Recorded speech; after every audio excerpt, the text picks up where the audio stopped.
Hey guys, Thrasnos here, bringing you another game from this series of games between sixjax and Hwangsin from the Team Liquid Open. I actually believe this series is a best of 5. I said in the last video I thought it was a best of 3. I believe it's a best of 5 now. Not entirely sure though, because I didn't get to see the matchups. Who knows? I might be able to get back to you guys later on that. Anyways, not too important. Just looking at the individual games for the time being. Yeah, we got both players spawning in close air positions. Protoss versus Terran. This is very, very good for Banshee style play. Not very good for Void Ray style play. So I'm not expecting Hwangsin to do any kind of Stargate. Not super effective against Terran, but he might opt for an early Robo so that he can grab that Observer to help deal with those Banshees. Guess we'll just have to see. So we've got sixjax's first supply depot coming down, and I noticed he did this last game as well. He puts his supply depots at the front of his base, which you don't see Terran players doing a lot because Protoss player can just snipe it. This could be an indicator that he's planning on doing some kind of fast expand. I guess we'll just have to see. Hwangsin chrono boosting out his probes and getting his gateway going up. And sending out his first scout at about 14, I believe. So bit of a later scout than what I might expect, but this guy's the pro, not me, for sure. I just bring him to you guys. I don't tell you why. So sixjax almost got his first barracks up and starting his second supply depot so that this probe can't escape. That's pretty clever in my opinion. And making his first marine. Hwangsin throwing down his cyber core immediately after his gateway finishes, and again putting a pylon behind his worker line, so we can drop down some cannons and also some tech buildings. Or the last time we did their gateway, not a bad idea. Orbital command almost up. Looking at the worker count, Hwangsin is ahead, as usual. Although I expect to be seeing a mule drop down right there. In the meantime, sixjax has not yet found Hwangsin in the last possible place. Well, actually, I don't think they're allowed to spawn in close ground positions on this map, because this is a GSL version or something. So that's why he didn't scout there. And finally finding Hwangsin, who's dropping down his expansion very shortly after the command center is dropped. Very close on those times. I'm guessing he's probably expected sixjax to expand since he didn't have another barracks up at this point. Although this time sixjax is getting both gas. And Hwangsin's only running off of 1. Perhaps he's planning on doing some kind of, well, he can't do any 4-gate play since he already expanded. He's got warp gates on the way and gonna try to grab his stalker out and snipe off this SCV. And looks like he may actually succeed here. And SCV goes down. No chrono boosts on the warp gates. Interesting. And instead, working on those stalkers. Sixjax working on a strategy very similar to the one we saw in his game versus Inca. 5 Marines, fast expand, build a bunker, drop them in. See if Hwangsin handles this situation a little bit better. And instead of opting for second barracks, he's going for a factory. And yeah, double gas, so he's definitely planning on doing something techie here. We'll see if he plans on going starport immediately after this, or if he plans on going for some kind of siege tank play. And looks like he's going to be dropping a starport here. In the meantime, we got an attack coming in from Hwangsin. He's just poking a little bit, seeing if he can get some aggression down, and there we go, starport down. Mule dropped in the second in the natural, not in the main. Good idea. Always mine out your natural faster than your main, since your main's already got a lot of minerals removed from it anyway. And Hwangsin's got his second up here. Only winning the worker count by... both players are actually sitting... Hwangsin's only got 2 units at the front here, but I'll have no problem dealing with these Marines unless they stim. But stim is not up yet because there are no tech lab. So Hwangsin's feeling very comfortable here with these stalkers. Only one gas up in the natural here, and Hwangsin dropping both gases now.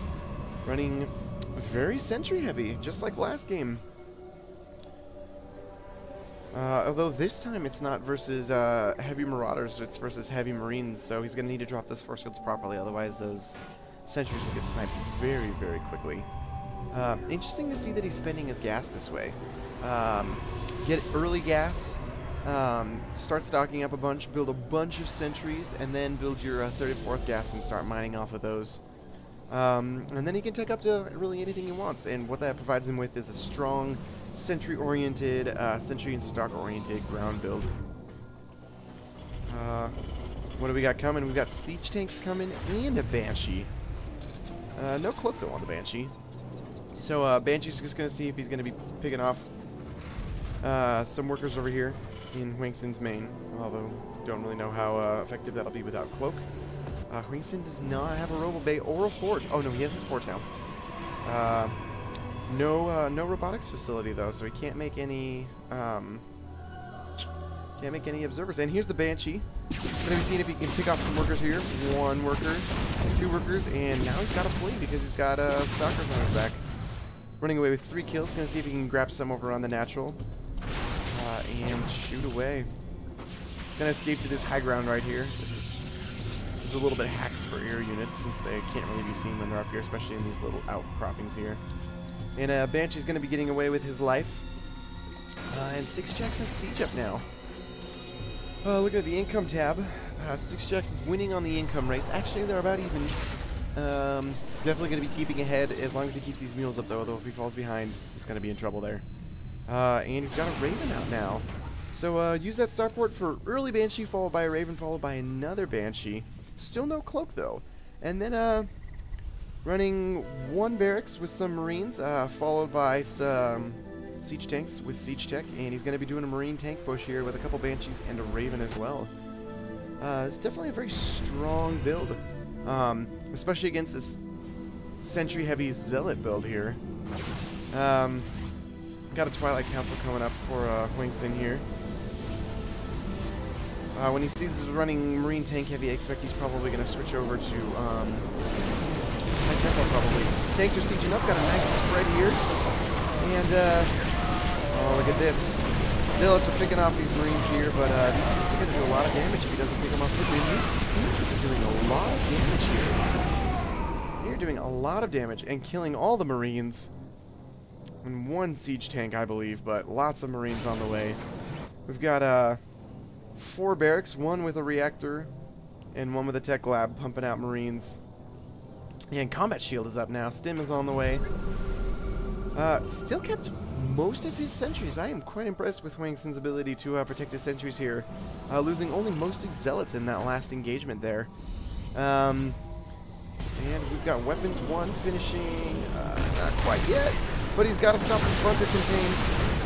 He's dropping down force fields to stop these marines from running away. And this Banshee tank's doing a lot of damage. Actually, he hasn't done that much damage yet, but point defense drone going down, so forcing Hwangsin to retreat. Although, since he's not running heavy stalkers, the point defense drone isn't going to be doing, isn't going to be as effective as one might think if they were running heavy stalkers. So keeping the scans down on Hwangsin, and more tanks, more Banshees, more Marines coming, and he's being very aggressive here. Hwangsin's making more zealots, trying to finish off his bunker contain here. Dropping some nice little force fields behind the Marines, keeping them running away. And sniping both of those edge siege tanks and just running away. Doing an excellent job defending against this, and lots of high Templar coming in here.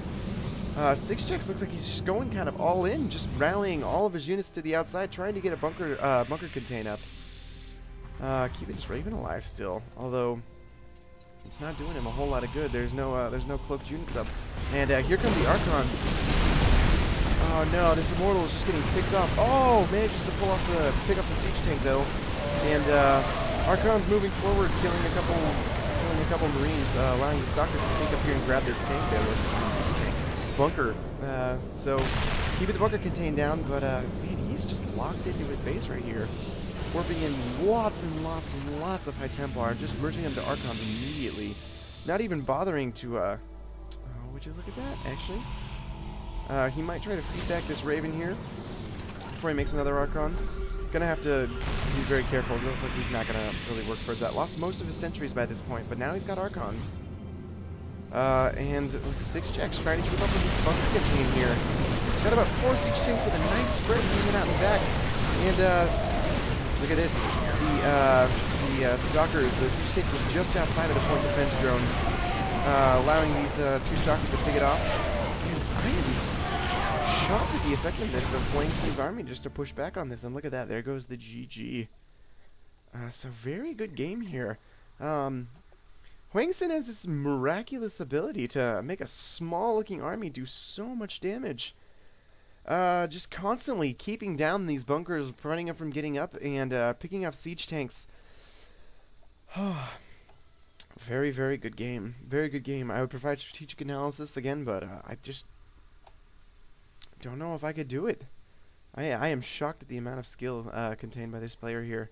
So, very good game. Very, very good game. And we'll have to see how he does in the next game as well. I'll see you there.